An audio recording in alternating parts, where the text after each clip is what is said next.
Well, the head of the FBI was on the hot seat yesterday in front of Congress, and interesting, the panel questioning him included a number of former district attorneys or prosecuting attorneys who knew the game, and they said, we don't understand it. You've given immunity to 5 of Hillary Clinton's key people, and you haven't brought any charges. There's no grand jury. There's nobody sworn in. What are you doing? And I think the body of the FBI is saying the same thing. What are we doing? Has this game been rigged? And everybody seems to say, yes, it has been rigged.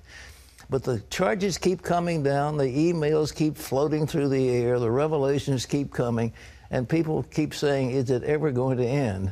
And the latest is, did she really wear an earpiece during the debate? And was there a little secret microphone in there? It was during the time they were talking about foreign policy before.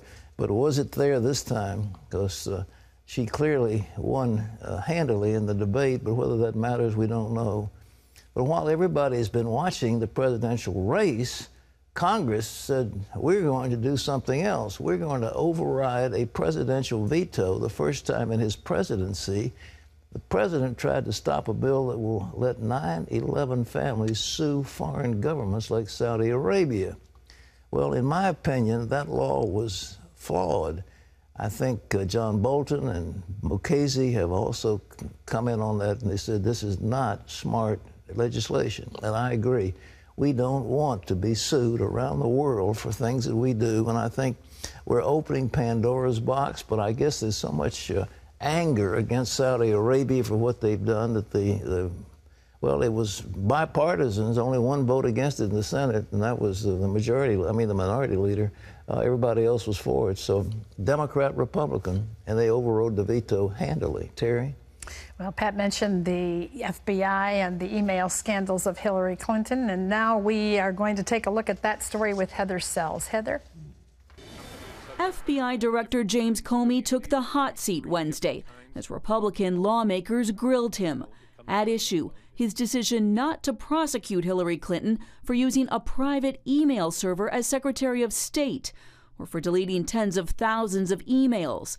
Lawmakers also demanded to know why he granted immunity to key witnesses. Doesn't it concern you as an investigator that your chiefs in the Justice Department decided to become an immunity-producing machine for many people who would have been very key witnesses should there have been a prosecution? I don't think of it that way. During hours of questioning, Comey repeatedly denied that his decision on Clinton reflected a double standard for major public figures.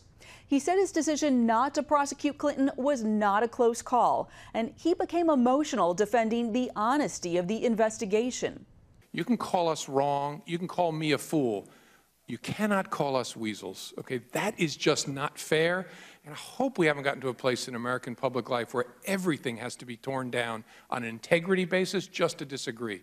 The dwindling influence of the president was also on clear display on Capitol Hill Wednesday. Both the House and the Senate voted overwhelmingly to override the president's veto of the so-called 9/11 bill.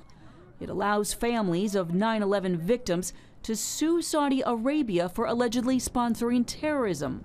Do we really want it established inflexibly in precedent that foreign countries directly responsible for financing terrorist acts on U.S. soil are beyond the reach of justice? I don't think so. The president shot back on CNN. It's a dangerous precedent, and it's an example of why sometimes you have to do what's hard. The president also called it a political vote, saying no one wants to be seen as voting against the 9/11 families right before an election.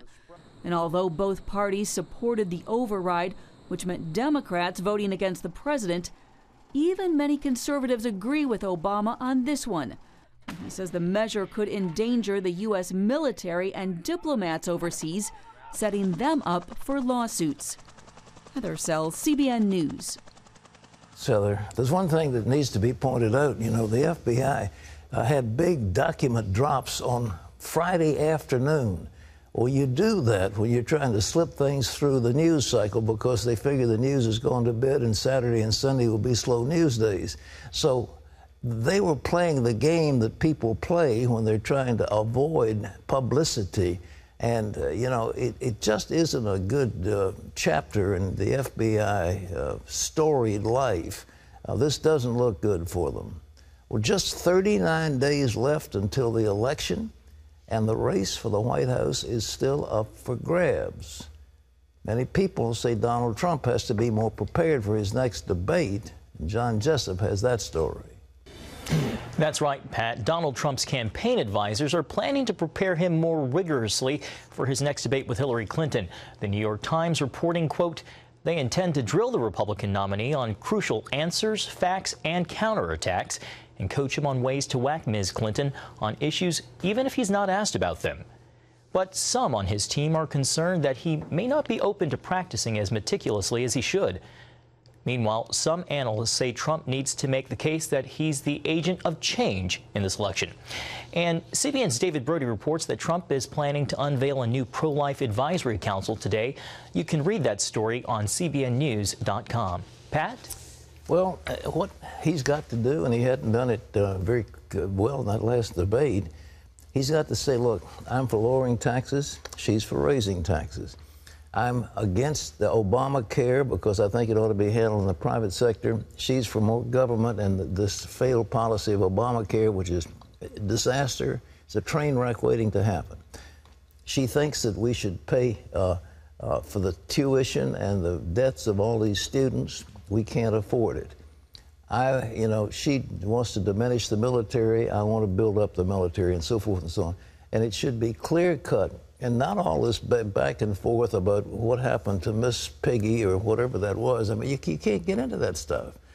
And as long as he's thin-skinned and she can stick a needle in and make him react, he will lose, and she knows that. So I hope the debate prep guys are saying, look, you're the leader of the free world, or you're running for that office, and if you act that way, you've got to be presidential, so the presidents do not react to little slights that come along the way, because you'll get plenty of them, but you have to remain steadfast. Well, people are praying, but it's a lot at stake for this. And let me tell you, if you are not registered to vote, please register to vote, because I don't care what your views are. You can fulminate and curse at the television or throw cans at it or whatever, but it won't make any difference unless you're registered to vote and your vote does count. So register wherever you live. Make sure that you're on the roll so when Election Day comes, and it's just so close to us now, your vote will count. John? Pat, the U.S. will send 615 more troops to Iraq to help in the battle to retake the city of Mosul. Now, it has been the main stronghold for ISIS for more than 2 years, and the offensive to take back the city could start as soon as next month. CBN's Chris Mitchell will have an in-depth look at the upcoming battle for Mosul on next week's 700 Club. Well, pastors would have more freedom to express their political views from the pulpit without fear of punishment from the IRS if Republicans in Washington are successful trying to limit a law from the 50s called the Johnson Amendment. Essentially, it limits what pastors can say in churches. They risk losing their tax-exempt status if they comment on certain political issues. So Republicans are pushing the Free Speech Fairness Act to change that.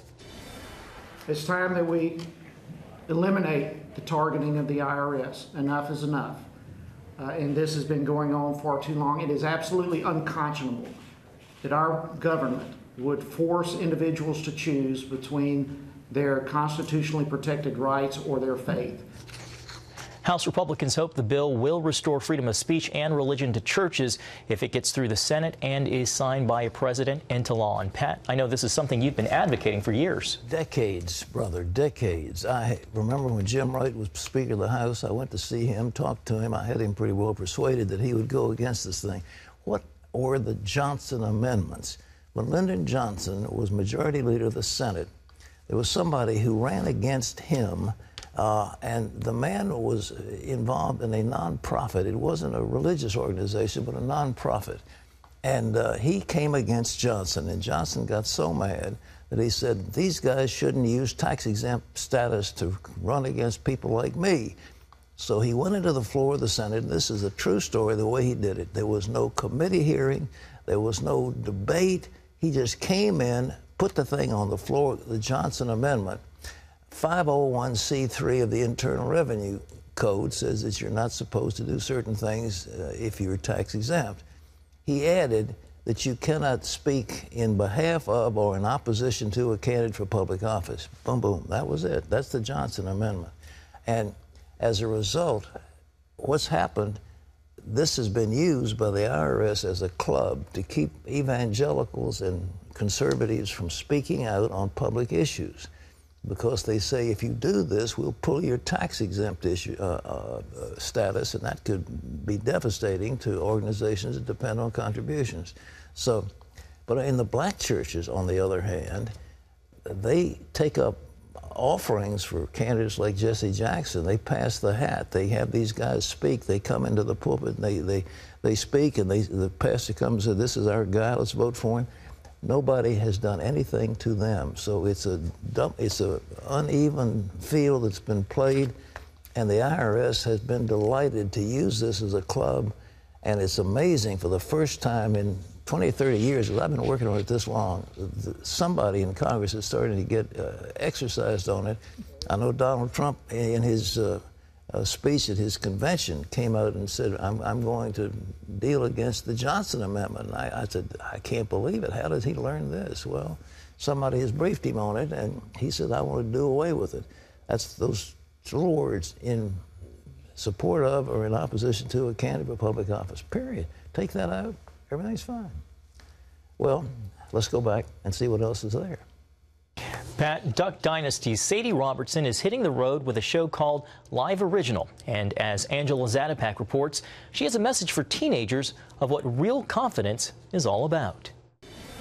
Star of the hit series Duck Dynasty, runner-up on Dancing with the Stars, and best-selling author, Sadie Robertson is now traveling the country with quite the squad on her Live Original tour. I'm here backstage catching all the action right here in Dallas, Texas.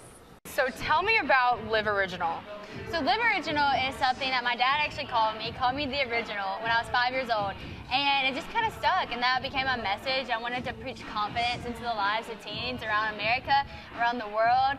And it's just crazy. It's our first tour, and it's finally here. It's definitely a really proud mom moment here tonight to just see it all come together. The tour will hit 16 cities across the U.S. Their mission? To help this generation go from chained to changed, bringing an open discussion on what should ultimately define confidence for teens. I always tell people, right after Dancing with the Stars, I was probably in the best shape of my life, and probably the best shape I'll ever be in my life. And looking in the mirror, I could still pick out the flaws, and I could still be insecure. And that was when I was in the best shape of my life. But it's because my heart wasn't pure, and my heart wasn't looking for the right things. So when you work on your heart and not always work out your body, then you become more confident, and you don't have to compare yourself. Sadie's mom says even the lives of big stars aren't perfect. They have their flaws and weaknesses like everyone else. You can look at our kids and think, oh, they got it all made. You know, they've got everything they ever want, their family's famous or whatever, but everyone is chained to something, chained to things in our own heart and mind, and we can all be changed through Christ. And so that's really the part of the message. What's it like to travel with your family and be able to just talk about Jesus? Yeah. How awesome. It's amazing. It's truly like the biggest blessing. I think the journey from where we were prior to Duck Dynasty and the fame and everything, we like to say that it was different, but we were still us, you know? And we tried to really stay the same people throughout the whole thing. Targeting topics that face our generation today, the stage is set as a casual living room to get deep on navigating through those different obstacles. It's going to be awesome to see these kids really be vulnerable and tell, you know, the hard times in their life, but also to just challenge, you know, the young people out there and be like, we can make a difference in this generation. Musical artists loving the outcome, and Family Force 5 also add entertainment for the night, and maybe a few other surprises. I saw some sumo wrestler. Are you going to be getting into a costume back there? Well, you know, there may be some surprises. Some surprises. Yeah. From Dallas, Texas, I'm Angela Zadapak for CBN News. Thanks, Angela. You can find a schedule of where the Live Original shows will be playing across the country on cbnnews.com. Pat, looks like a lot of fun. It sure is. Angela did a great job on that. Interesting, isn't it? And the Robertsons are doing a great job of They using are. the position they've It's been a given to terrific really family. I don't espouse think family we're values. cousins. We got the same name. But, anyhow. Your beards are a little different. Yeah, they are. Okay.